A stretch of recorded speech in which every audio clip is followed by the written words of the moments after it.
vraies voix Sud Radio, c'est le Top Clic. Et le président Macron vient de prendre la parole dans le débat sur l'abaya. Nous ne laisserons rien passer, a dit le chef de l'État en marge d'un déplacement sur la réforme de la filière professionnelle. C'était dans un lycée d'Orange dans le Vaucluse tout à l'heure. Nous serons intraitables sur ce sujet et avec le pragmatisme qui doit à chaque fois accompagner la détermination, au-delà des mots, nous mènerons les actions. Et dans les lycées ou les collèges qui sont les plus sensibles, des personnels spécifiques seront détachés aux côtés des chefs d'établissement et des enseignants pour les soutenir et pour engager aussi un dialogue nécessaire avec les familles et les élèves. Mais on ne laissera rien passer.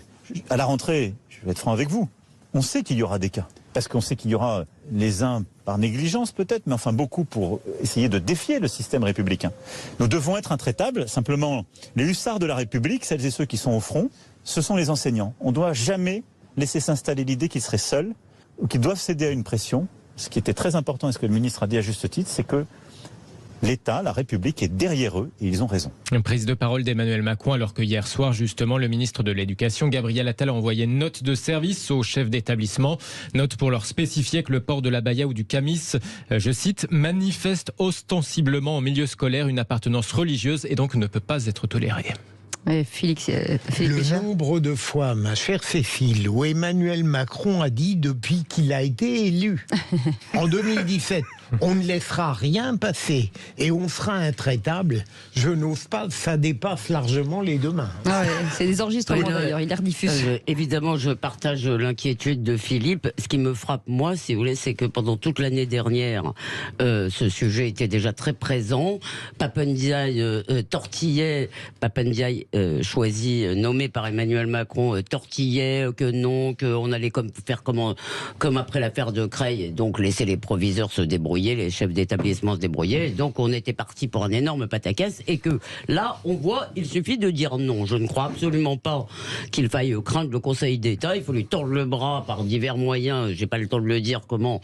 Si jamais il continue à s'opposer à la volonté populaire et à la volonté du pouvoir exécutif, en faisant une loi, par exemple, s'il le faut. Mais enfin bon, je crois pas qu'ils vont faire les héros. Mais ce qui est frappant, c'est que quand on dit non, ça marche. Ça a marché en 2004. Ouais, ouais. Mais là, rapidement, moi je pense quand même que là, il y a quand même une vraie volonté politique de mettre fin à cet abaya. Il y a une volonté. On l'a même salué, le courage et la volonté de Gabriel Attal. Oui. Ces derniers jours, tout bord confondu d'ailleurs, tout parti politique confondu. Donc je pense que là, ça. Sauf les filles. Bon, oui, non, mais les filles c'est à part. Les filles c'est à part. Mais enfin, tous les autres partis ont salué la volonté et le courage de Gabriel Attal de vouloir mettre à bas cette fameuse abaya. Et c'est intéressant d'ailleurs parce que ça montre que sur un sujet aussi consensuel en France, qui requiert absolument la Pardon, je m'arrête. Dommage parce que c'était bien parti. On n'a pas beaucoup de temps. Pardon, désolé. Venons-en à la situation en Azerbaïdjan avec cette scène étonnante. Des élus français de tous bords ont tenté d'escorter un convoi humanitaire. Xavier Bertrand, Anne Hidalgo, Bruno Retailleau, une quinzaine d'élus français côte à côte pour tenter d'escorter une dizaine de camions remplis de vivres dans le territoire disputé du Haut-Karabakh.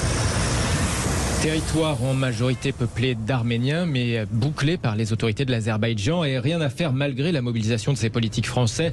Le convoi de nourriture, de générateurs ou de panneaux électriques est resté bloqué, il a même dû faire demi-tour. Pour en parler, nous sommes avec Franck Papazian. Bonsoir. Bonsoir. Merci beaucoup d'être avec nous dans Les Vraies Voix sur Sud Radio. Vous êtes évidemment l'un des grands défenseurs de la cause arménienne en France. Vous avez aussi publié Le régime Erdogan chez Robert Laffont. Quelle est la situation là-bas de ce que vous en savez ? Les gens manquent de tout ?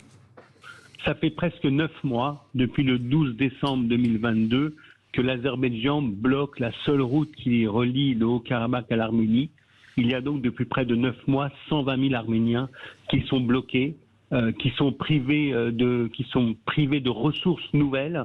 Les nourritures commencent à se faire rares, les médicaments sont inexistants, les soins impossibles pour la population, et on arrive à près de 9 mois après cette initiative criminelle de l'Azerbaïdjan, on arrive à une situation de quasi-famine.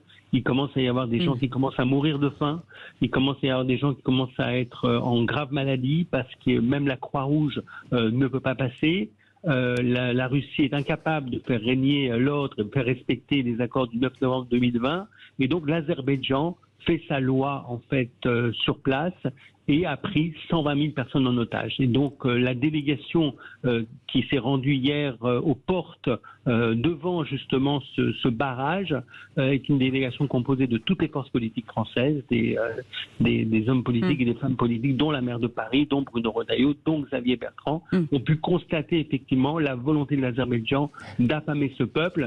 Et vous savez, il y a le premier procureur général de la Cour pénale internationale, qui s'appelle M. Ocampo, qui vient d'éditer un rapport qui affirme que les Arméniens du Karabakh sont en danger de génocide aujourd'hui, parce qu'en fait, on peut aussi génocider un peuple par la famine.